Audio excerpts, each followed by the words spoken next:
Good morning students. It's a biology class and today we read about the chapter number 18. देखो जैसा कि आपको पता है कि लास्ट क्लास में हम ब्लड के बारे में पढ़ रहे थे, हार्ट की स्ट्रक्चर हम लोगों ने पढ़ ली थी, कुछ वेसल्स जो थी उनके बारे में पढ़ लिया था, जितने भी वाल्व्स थे उनके बारे में पढ़ लिया था, ब्लड सर्कुलेशन हम लोगों ने पढ़ लिया होगा। आई होप कि आप सब लोग घर बैठ के आपने उसे रिवाइज़ किया होगा और नहीं किया तो आज प्लीज़ एक बार उसे जो भी आपका पुराना वर्क है उसे एक बार रिवाइज़ कीजिएगा, उसके बाद आगे नेक्स्ट क्लास स्टार्ट कीजिएगा। आज हम स्टार्ट कर रहे हैं ईसीजी के बारे में, ठीक है। तो बच्चों आज हम पढ़ेंगे किसके बारे में? ईसीजी के बारे में पढ़ेंगे। तो सबसे पहले हम देखते हैं कि ईसीजी होता क्या है। तो देखना, it's a graphical representation of electrical activities of heart during cardiac cycle. तो देखिए ईसीजी आप सबने देखा होगा। तो ईसीजी क्या होता है? ईसीजी एक ग्राफिकल रिप्रेजेंटेशन होता है, ठीक है। एक ग्राफिकल रिप्रेजेंटेशन होता है किस चीज़ का? इलेक्ट्रिकल एक्टिविटीज़ का। किस दौरान, किस ड्यूरिंग में? यानी जो हमारा कार्डियक साइकिल है उस कार्डियक साइकिल के ड्यूरेशन में जितनी भी हार्ट के अंदर इलेक्ट्रिकल एक्टिविटीज़ होती हैं उन एक्टिविटीज़ को अगर हम एक ग्राफ पेपर पर शो कर रहे हैं, ठीक है। हार्ट में कुछ एक्टिविटीज़ आपको पता है होती रहती हैं। अगर ये एक्टिविटीज़ है और इन एक्टिविटीज़ को हम अगर एक ग्राफ पेपर पे मेंशन कर रहे हैं, एक ग्राफ पेपर पे शो कर रहे हैं, तो उसे हम क्या बोलते हैं? उसे हम बोलते हैं ईसीजी। क्या बोलते हैं बच्चों? ईसीजी, ठीक है। It's a graphical representation of electrical activity of heart during cardiac cycle. यानी कार्डियक साइकिल के दौरान होने वाली जितनी भी एक्टिविटीज़ है, यानी कार्डियक साइकिल जो है, जब वो कार्डियक साइकिल चल रहा है और उस कार्डियक साइकिल के टाइम पे हम जितनी भी एक्टिविटीज़ हमारा जो हार्ट है वो कर रहा है, तो उसे हम क्या बोलते हैं? उसे हम बोलते हैं ईसीजी, ठीक है। नेक्स्ट देखना कि जो ईसीजी है उस ईसीजी की फुल फॉर्म क्या होती है? आपको पता है ईसीजी की फुल फॉर्म क्या होती है? ईसीजी की फुल फॉर्म होती है इलेक्ट्रोकार्डियोग्राफी। ईसीजी की फुल फॉर्म क्या होती है?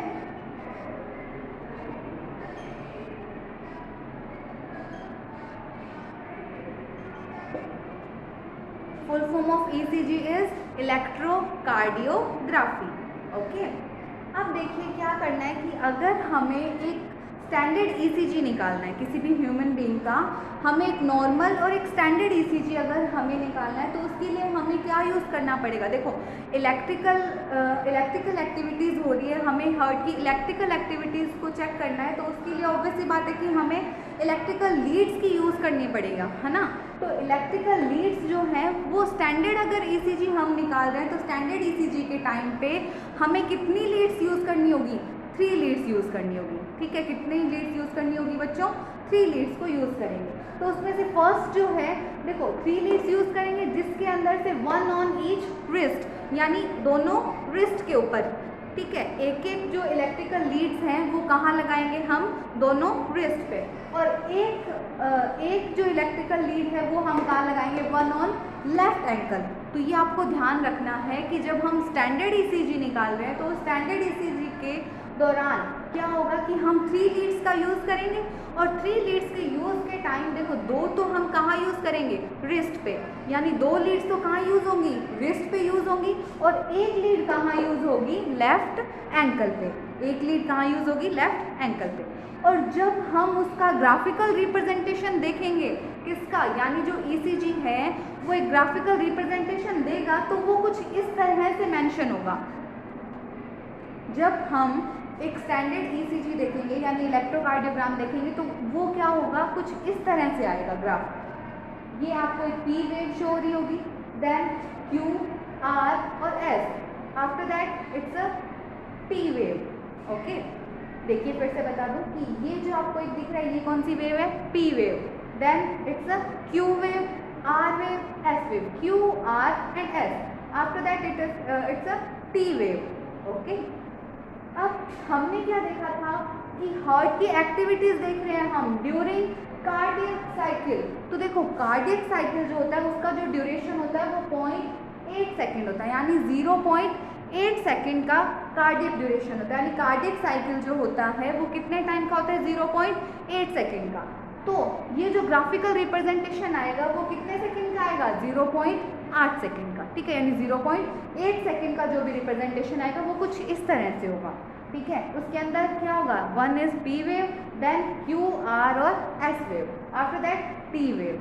तो देखिए ये जो P Q R S T ये जो वेव्स हैं वो अलग अलग चीज़ों को रिप्रेजेंट कर रही हैं। तो देखो फर्स्ट है पी वेव। पी वेव क्या रिप्रेजेंट कर रही है, पी वेव रिप्रेजेंट कर रही है डीपोलराइजेशन ऑफ एट्रियम। किसको रिप्रेजेंट कर रही है, डीपोलराइजेशन ऑफ एट्रियम, यानी कि एट्रियम जो है वो रेडी है किसके लिए, एट्रियम किसके लिए रेडी है, सिस्टोल होने के लिए। देन सेकेंड है Q R S wave. Q R S wave क्या शो कर रही है, डीपोलराइजेशन ऑफ वेंट्रिकल, यानी वेंट्रिकल रेडी है सिस्टोल होने के लिए, ठीक है। तो depolarization of ventricle. After that T wave. T wave क्या शो कर रही है, T wave shows that ventricle systole close, यानी जो वेंट्रिकल्स हैं वो पूरी तरह से क्या हो गए, सिस्टोल हो गए। आई रिपीट माई वर्ड, देखिए कि मैंने आपको बताया कि ये जो ग्राफ है वो ग्राफ रिप्रेजेंट कर रहा है किसको, एक स्टैंडर्ड ईसीजी को, ठीक है। तो देखिए यहाँ पे क्या कितनी वेव्स है, एक पी वेव आपको दिख रही है, एक क्यू वेव आपको दिख रही है, देन आर एस और टी। तो जो पी वेव है, देखिए ये वाली वेव, जो पी वेव है वो पी वेव किसे रिप्रेजेंट कर रही है, the P wave representing the depolarization of atrium. P wave जो है वो पी वेव शो कर रही है depolarization of atrium. After that Q R S is show that depolarization of ventricle. तो क्यू आर एस किसको शो कर रही है, क्यू आर एस शो कर रही है depolarization of ventricle. Then T wave. T wave जो है वो टी वेव किसको शो कर रही है, वेंट्रिकल सिस्टोल क्लोज, यानी जो वेंट्रिकल है वो प्रॉपर्ली सिस्टोल हो चुके हैं। Is it okay? After that we read about the regulation of cardiac activities. Cardiac जहाँ भी वर्ड यूज़ होगा बच्चों, तो वो मैंने आपको बताया था क्लास में भी कि कार्डियक वर्ड जब भी यूज़ होगा वो हमेशा हार्ट की एक्टिविटीज़ के लिए, हार्ट के लिए यूज़ होगा। ओके, तो देखिए रेगुलेशन ऑफ कार्डियक एक्टिविटीज़, ठीक है, रेगुलेशन ऑफ कार्डियक एक्टिविटीज़। तो देखिए क्या है कि हमारा हार्ट जो है, यानी ह्यूमन हार्ट जो है वो कैसी एक्टिविटी करता है, वो ऑटो रेगुलेटेड होता है। ऑटो रेगुलेटेड हमारा जो हार्ट है, यानी एक ह्यूमन बीइंग है, उस ह्यूमन बीइंग का जो हार्ट है वो हार्ट कैसा होता है, वो होता है ऑटो रेगुलेट। ऑटो रेगुलेट का मतलब कि हमें उसे बाहर से रेगुलेट नहीं करना पड़ता, हमें उसे बोलना नहीं पड़ता कि तू अपना वर्क स्टार्ट कर, कि तू ऐसा कर, नहीं, हार्ट जो है वो अपनी एक्टिविटीज़ प्रॉपरली करता रहता है विदाउट एनी परमिशन, ठीक है, वो क्या करता रहेगा, अपने आप अपना वर्क करेगा। तो जो हमारा हार्ट है, यानी ह्यूमन बींग्स का हार्ट है, अच्छा ह्यूमन बींग्स का नेम आ रहा है, तो मैं इतनी तो आपसे उम्मीद रख सकती हूँ कि आपको ह्यूमन्स का, यानी ह्यूमन का साइंटिफिक नेम पता होगा, है ना। तो अपनी नोटबुक में अभी लिख लेना, मैं नहीं बताऊँगी ह्यूमन का साइंटिफिक नेम क्या होता है। तो देखिए ह्यूमन्स जो हैं, ह्यूमन का जो हार्ट होता है वो कैसा होता है, ऑटो रेगुलेटेड होता है। ऑटो रेगुलेटेड का मीन्स कि वो अपने आप रेगुलेट होता है, उसे बाहर से कोई भी रेगुलेट नहीं करता। सेकेंड, वो क्या होता है, इंट्रिंसिक रेगुलेशन, मतलब उसके अंदर खुद से अंदर से ही कुछ कुछ रेगुलेशंस उसके अंदर होते रहते हैं। अब देखो हार्ट का जो रेगुलेशन है, वो हार्ट का रेगुलेशन करने के लिए बॉडी के अंदर क्या होती है, कुछ स्पेसिफिक मसल्स होती हैं, है ना बच्चों, हमने पढ़ा भी था, शायद आपको याद होगा, ऐसे नोड, एन ए नोड, ऐसे नोड, ठीक है, और एवी नोड, इन सब के बारे में अपन ने पढ़ा था, ठीक है। और उससे पहले हमने नोडल टिश्यूज़ भी पढ़े थे, है ना। तो वही देखो कि हार्ट जो है इसका जो रेगुलेशन है, हार्ट का रेगुलेशन क्या हो रहा है, एक स्पेसिफिक मसल्स से हो रहा है। उन मसल्स को क्या बोलते हैं बच्चों, उन मसल्स को बोलते हैं नोडल टिश्यू, ठीक है। वो मसल्स किसकी होती है, नोडल टिश्यू। अब नोडल टिश्यू आपको पता है क्या होते हैं, ऐसे नोड और एवी नोड, ऐसे नोड और एवी नोड, है ना। देखो हार्ट का रेगुलेशन कौन सी मसल से, कुछ स्पेसिफिक मसल से हो रहा है, वो बनती किससे है, नोडल टिश्यू से, ठीक है। नोडल टिश्यू कितने टाइप के हो गए, 2 टाइप के, first is SA node and second is AV node. First is SA node, second is AV node. So what is the full form of SAN? Full form of SAN is sino-auricular node.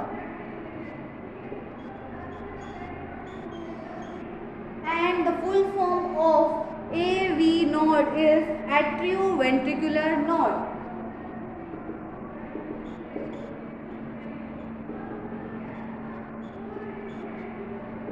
ठीक है बच्चों, इतनी बात I hope आपको समझ आ गई होगी कि जो हार्ट है उस हार्ट के अंदर जितनी भी एक्टिविटीज़ होती हैं, हमारा हार्ट जो है वो ऑटो रेगुलेटेड होता है, अपनी जो भी एक्टिविटीज़ करेगा वो हार्ट खुद करेगा। ठीक है, तो वो क्या हो गया, ऑटो रेगुलेटेड हो गया। ठीक है, उसके बाद हमने देखा कि हार्ट का जो रेगुलेशन है वो कुछ स्पेसिफिक मसल्स से हो रहा है, और उन मसल्स को हम क्या बोलते हैं, उन मसल्स को हम बोलते हैं स्पेसिफिक मसल्स। और वो किससे बनती है, नोडल टिश्यू से। और नोडल टिश्यू कितने टाइप के, 2 टाइप के। First is SA node and the second is AV node. SA node and AV node, SA node and AV node. First type is SA node and the second type is AV node. तो SA node का full form, what is the full form of SA node? Full form of SAN is sino-auricular node, sino-auricular node. ठीक है, इसको sino भी लिख सकते हैं, sino-auricular node. Then AVN, AVN की फुल फॉर्म क्या होगी, एट्रियोवेंट्रिकुलर नोड। ठीक है, अब देखो ऐसा हार्ट जो क्या होता है, ऑटो रेगुलेट होता है। ठीक है, हमने अभी बात की ऊपर कि हमारा जो हार्ट है वो ऑटो रेगुलेटेड है। ऐसा हार्ट जो क्या होता है, ऑटो रेगुलेटेड होता है, उसे हम कौन सा हार्ट बोलते हैं, उसे हम बोलते हैं मायोजेनिक हार्ट। ठीक है, उसे हम क्या बोलते हैं, मायोजेनिक हार्ट। ठीक है बच्चों, ध्यान रखना कि ऐसा हार्ट जो क्या होता है, ऑटो रेगुलेटेड होता है। ठीक है, ऐसा हार्ट जो क्या होता है, ऑटो रेगुलेटेड होता है, उसे हम क्या बोलते हैं, मायोजेनिक हार्ट बोलते हैं। ठीक है, अब देखो हार्ट का रेगुलेशन एक तो क्या हो गया, कुछ मसल्स से हो गया। ठीक है, मसल्स कौन सी थी, एसे नोड, एवी नोड, इन सब से हो गया।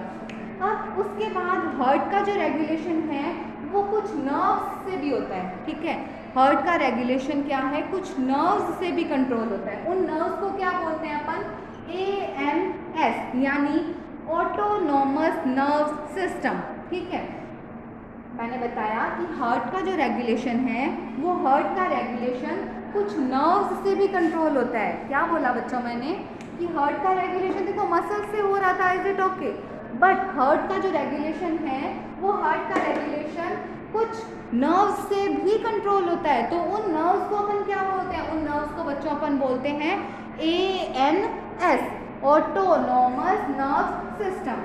ठीक है बच्चों, तो ये जो ऑटोनोमस नर्व सिस्टम है वो ऑटोनोमस नर्व सिस्टम कितने टाइप का होता है, there are 2 type of autonomous nerve system, there are 2 types of autonomous nerve system. First is sympathetic nerve system and the second is parasympathetic nerve system। ठीक है, first is sympathetic nervous system और second कौन सा, parasympathetic nervous system। देखिए फिर से repeat कर दूं मैं एक बार कि जो हार्ट है उस हार्ट की एक्टिविटीज ऑटो रेगुलेटेड है, और ऐसा हार्ट जो ऑटो रेगुलेटेड होता है उसे अपन क्या बोलते हैं, मायोजेनिक बोलते हैं। क्या बोलते हैं बच्चों, मायोजेनिक बोलते हैं। फिर हमने देखा कि हार्ट का रेगुलेशन मसल्स से हो रहा है। ठीक है, मसल्स कौन सी हो गई, मसल्स कौन सी, नोडल टिश्यू से ठीक है बनती हैं। फिर उनका नोडल टिश्यू वो कितने टाइप के, एसे नोड और एवी नोड। एसे नोड की फुल फॉर्म सीनो-ऑरिकुलर नोड, और एवी नोड की फुल फॉर्म क्या होगी, एट्रियोवेंट्रिकुलर नोड हो गई। फिर उसके बाद हमने देखा कि हार्ट का जो रेगुलेशन है वो सिर्फ और सिर्फ मसल से नहीं होता, वो किससे होता है, वो नर्व से भी होता है। ठीक है, ऐसा हार्ट मतलब हार्ट जिनका रेगुलेशन नर्व सिस्टम से भी होता है, नर्व से भी होता है, तो वो नर्व्स कौन सी नर्व से होता है, वो नर्व्स कौन सी है, ANS। उन नर्व्स का नेम है autonomous nerve system, autonomous nervous system. अब मैंने बताया कि ऑटोनोमस नर्वस सिस्टम है वो कितने टाइप का होता है, there are 2 types of autonomous nervous system. First is sympathetic nervous system and the second is parasympathetic nervous system. First is sympathetic nervous system and the second is parasympathetic nervous system. अब देखिए जो sympathetic nervous system है उस sympathetic nervous system से 2 hormones release होते हैं। ठीक है, सिंपैथेटिक नर्वस सिस्टम है उससे 2 हार्मोन्स रिलीज होते हैं। The first is adrenaline and the second is noradrenaline. First is adrenaline and the second is noradrenaline. इसे ही हम एक और नाम भी देते हैं और वो होता है नेफ्रिन और एपिनेफ्रिन। ठीक है, एड्रेनालिन को क्या बोलते हैं, नेफ्रिन, और नेक्स्ट एड्रेनालिन को क्या बोलते हैं, एपिनेफ्रिन, और नॉरएड्रेनालिन को क्या बोलते हैं, नॉरएपिनेफ्रिन। ठीक है, एपिनेफ्रिन और नॉरएपिनेफ्रिन। एड्रेनालिन को क्या बोलेंगे, एपिनेफ्रिन, और नॉर एड्रेनालिन को क्या बोलेंगे? Nor epinephrine. ठीक है, तो देखो सिंपैथेटिक नर्व सिस्टम जो है उससे कितने हार्मोन्स रिलीज हो रहे हैं? There are 2 hormones. फर्स्ट कौन सा? Adrenaline, and the second is nor adrenaline. ठीक है, अब देखो एड्रेनालिन और नॉर एड्रेनालिन क्या करेंगी? ये हार्ट रेट को इंक्रीज कर देंगे। क्या कर देंगे? हार्ट रेट को इंक्रीज कर देंगे। हार्ट रेट इंक्रीज होगी तो स्ट्रोक वॉल्यूम हमने लास्ट क्लास में पढ़ा था। ठीक है, तो स्ट्रोक वॉल्यूम को भी क्या कर देंगे? इंक्रीज कर देंगे। क्या वैल्यू होती है स्ट्रोक वॉल्यूम की? 70 ml पर वेंट्रिकुलर। ठीक है, तो स्ट्रोक वॉल्यूम को भी क्या कर देंगे? इंक्रीज कर देंगे। ठीक है, अब नेक्स्ट हमने देखा कि सेकंड टाइप कौन सा था? Parasympathetic nervous system. Parasympathetic nervous system से एक हार्मोन निकलेगा या एंजाइम, उसका नेम क्या होता है? एसिटोकोलिन। क्या नेम होता है? एसिटोकोलिन। ये क्या करेगा कि ये हार्ट रेट को डिक्रीज कर देगा।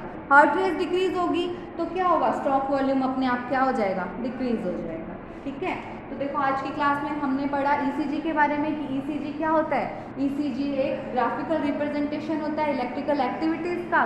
कौन से ड्यूरेशन में? कार्डियक साइकिल के ड्यूरेशन में। स्टैंडर्ड ईसीजी देखा जिसमें हम 3 लीड्स का यूज करते हैं। There are 3 leads we use in standard ECG. ठीक है, जिसमें से 2 जो लीड्स हैं यानी 2 लीड्स हम कहाँ यूज कर रहे हैं? ईच रिस्ट पे, और 1 हम कहाँ यूज कर रहे हैं? लेफ्ट एंकल पे। उसके बाद हमने क्या किया? एक ग्राफ चेक किया। ग्राफ जो चेक किया उसमें कितनी P wave, QRS wave and T wave. P wave किसको रिप्रेजेंट करी थी? Depolarization of atrium. क्यूआरएस किसको रिप्रेजेंट करी थी? Depolarization of ventricle. T wave किसको रिप्रेजेंट करी थी? Ventricle systole close. After that we read about the regulation of cardiac activities. Heart जो है उसकी एक्टिविटी कैसी होती है? Auto regulated.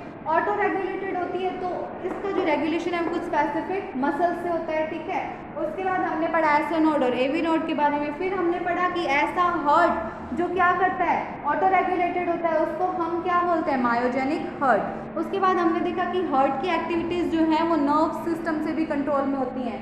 तो वो जो नर्व सिस्टम है उसको हम क्या बोलते हैं? ANS यानी ऑटोनोमस नर्वस सिस्टम। कितने टाइप का? 2 टाइप का। फर्स्ट कौन सा? Sympathetic, and the second is parasympathetic. ठीक है, फर्स्ट कौन सा? सिंपैथेटिक। सेकंड कौन सा? पैरासिम्पैथेटिक। ठीक है, 2 हार्मोन्स रिलीज हुए सिंपैथेटिक से। कौन कौन से? एड्रेनालिन और नॉन एड्रेनालिन। ठीक है, एड्रेनालिन और एड्रेनालिन ने क्या किया? हार्ट रेट जो थी उसको इंक्रीज कर दिया और स्ट्रोक वॉल्यूम को भी क्या कर दिया? इंक्रीज कर दिया। बट एसिटोकोलिन जो था, एसिटोकोलिन ने क्या कर दिया? हार्ट रेट को डिक्रीज कर दिया, स्ट्रोक वॉल्यूम अपने आप क्या हो गया? डिक्रीज हो गया। और value of stroke volume is 70 ml पर वेंट्रिकुलर। आई होप कि आपको समझ आया होगा। अच्छे से इस क्लास को फिर से रिपीट करके देखना। ठीक है, और उसके बाद इसे अच्छे से नोट कर लेना अपनी नोटबुक में। Okay, thank you.